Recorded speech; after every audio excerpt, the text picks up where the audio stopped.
Merhaba arkadaşlar, bugün sizlerle birlikte slime yaptım.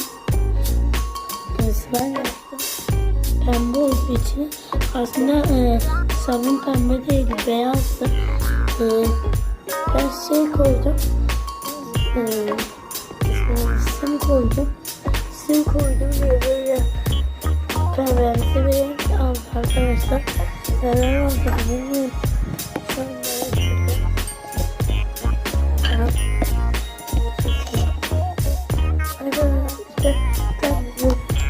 Slime gelecek. Nasıl yaptım ben?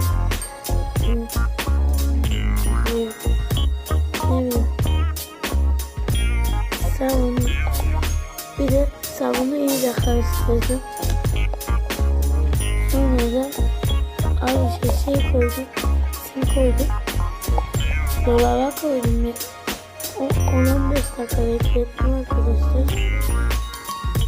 İşte slime böyle oldu.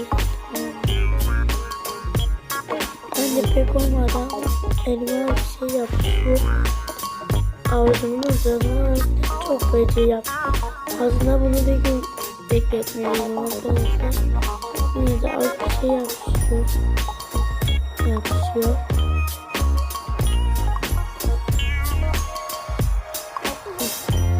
Arkadaşlar şimdi öbür videomu çekeceğim ve onda bekleteceğim. Bir gün sonra bekleteceğim dolapta. İnşallah da eğer olmazsa ilk simleri yapışıyor arkadaşlar. Eğer olmazsa öbür videomda sadece normal yapacağım slime'ı.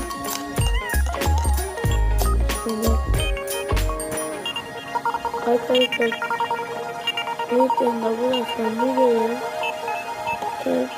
Bence bir gün beklerse olur çünkü olduya benziyor. Olmuşa benziyor. Kesinlikle hazır almadım arkadaşlar. Hazır alsam elime yapışmazdı. Bakın. Az da yapışmıyormuş ya. Biraz fazla yapışmış. Neyse. Oha. Sabuna bak. Bunu gerçi sabun diye koyabilirim.